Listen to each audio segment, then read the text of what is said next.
ये एनीमे हमारा नहीं है, हमने इसे सिर्फ एक्सप्लेन किया है, वो भी एंटरटेनमेंट पर्पस से, सो कृपया इसको कॉपीराइट से दूर रखें।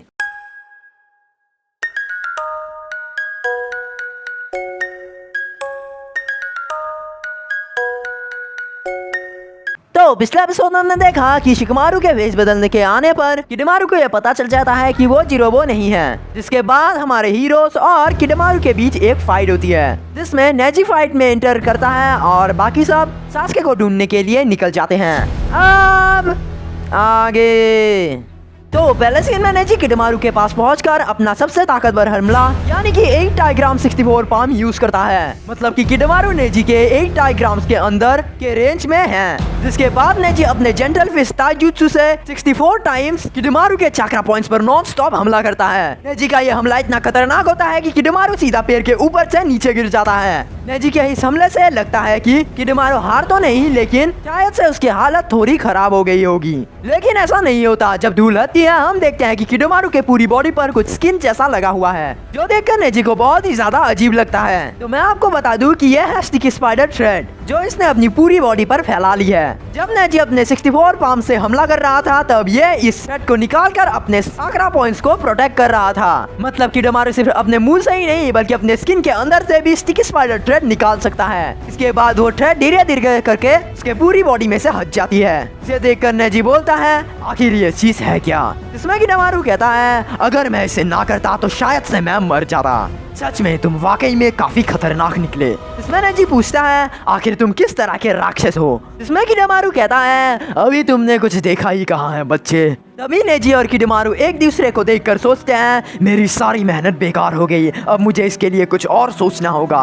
और किडमारू सोचता है, अगर मैं स्टिकी स्पाइडर थ्रेड ना निकालता तो ये लड़का मेरा कीमा बना देता।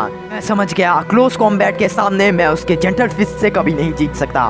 मुझे इससे डिस्टेंस बनाकर ही इससे लड़ना होगा और इसको हराना होगा। यही सिर्फ ओनली ऑन एक सोल्यूशन है। किडमारू ये सोचने के बाद नेजी के आंखों के सामने ही पलक झपकते ही गायब हो जाता है। इसके बाद नेजी चारों तरफ के जगह को ध्यान से एनालाइज करके उसे ढूंढने लगता है। तभी किडमारू नेजी के ठीक पीछे से एक पेड़ की डाली में छुपकर उस पर एक कुनाई फेंकता है, जिसे नेजी बड़े ही आसानी से डॉज कर लेता है। लेकिन तभी किडमारू बहुत सारे स्पाइडर थ्रेड से बने कुनाई नेजी पर हमला करता है, पर नेजी रोटेशन टेक्निक से सारे कुनाइयों को अपने शरीर से दूर कर देता है, वो भी बड़े आसानी से। ये टेक्निक देखकर किडमारू बिल्कुल बौखला जाता है। किडमारू सोचता है, यकीन करना मुश्किल है, इसने मेरे सारे हमलों को बड़े आसानी से रोक लिया। इस हमले के बाद नेजी फाइनली जान जाता है कि किडमारू उसके पीछे के एक पेड़ में छुपा है। नेजी अचानक किडमारू पर एक कुनाई फेंकता है, लेकिन किडमारू ये देखकर झुककर उस कुनाई को डॉज कर लेता है। नेजी चिल्लाकर बोलता है, मुझे पता है तुम वहाँ पे हो, निकलो बाहर। यह बोलकर नेजी सोचता है, अगर वो इस तरह से ही दूर से लड़ेगा तो मुझे उससे लड़ने में बहुत ज्यादा दिक्कत होगी,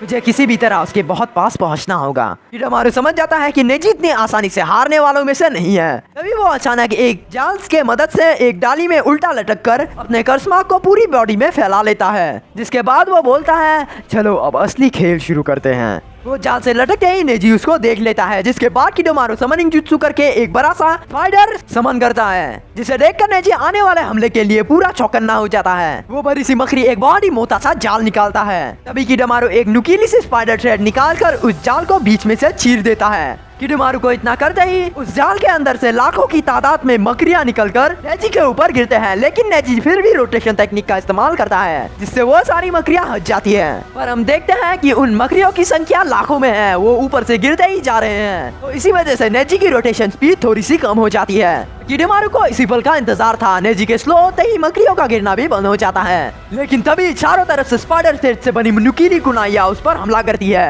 नेजी उन्हें बड़ी मुश्किल से डॉज करता है, लेकिन दोबारा फिर से वो मकड़ियां नेजी पर गिरने लगती है। तो इस बार नेजी रोटेशन टेक्निक यूज करने के बजाय 8 डायग्राम 64 पाम टेक्निक यूज करता है। तो वो सारी मकड़ियां नेजी के 8 डायग्राम्स के रेंज के अंदर है। तो इसी वजह से नेजी अपने जेंटल फिस्ट ताइजुत्सु से उन सारी मकड़ियों को वहां से हटा देता है। लेकिन उन मकड़ियों की कोई लिमिट नहीं है, मतलब वो करोड़ों की संख्या में है। तो इसीलिए नेजी 8 डायग्राम 64 पाम की बजाय 128 पाम करता है। उसकी स्पीड आंखों से देखना मुश्किल हो जाता है। उसकी स्पीड को देखकर किडमारू की आंखें बाहर आ जाती है। किडमारू सोचता है, नामुमकिन, ये लड़का अगर इस तरह से मुझ पर हमला करेगा तो मैं जिंदा क्या, मेरी हड्डियां भी नहीं बचेंगी।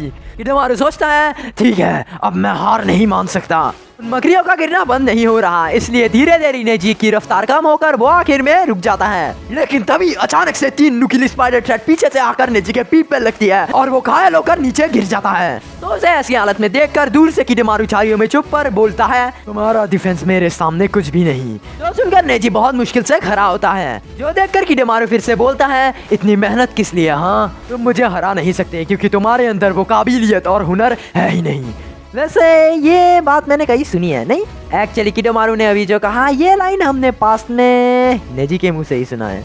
तो नेजी जख्मी हालत में ऐसे खड़े होने के बाद भी किडेमारू उसे देखकर कुछ ऐसा करता है जिससे वो बड़ी मकड़ी सीधे नेजी के ऊपर गिरती है। लेकिन नेजी अपने जेंटल फिस्ट ताजुत्सु से उस मकड़ी पर हमला कर करके उसको एक बलून की तरह फोड़ देता है। लेकिन तभी पलक झपकते ही ढेर सारी कुनाइयां उसकी तरफ आती है, जिसके बाद नेजी दोबारा इसी तरह एक और बार कुनाइयों से बुरी तरह से जख्मी हो जाता है। तो इस नजारे को देखकर किडेमारू को लगता है कि आखिरकार नेजी मर गया, लेकिन नेजी इस दर्द को सहकर मुश्किल से फिर से खड़ा होता है, जो देखकर किडेमारू फाइनली अपने कर्स मार्क को अपने दूसरे स्टेज पर ले आता है। इसके बाद वो अपने मुंह से मोटा स्पाइडर थ्रेड निकालकर एक धनुष और एक तीर बनाता है। कर्स मार्क जुत्सु की वजह से किडेमारू कुछ ऐसा दिख रहा है, एक राक्षस। मतलब नेजी इस बार सच में बहुत बड़े खतरे में है। और इसी पॉइंट पर इस वीडियो की एक्सप्लेनेशन खत्म हो जाती है। तो वीडियो पसंद आए तो लाइक करना, चैनल को सब्सक्राइब करे, बेल आइकन को हिट कर देना।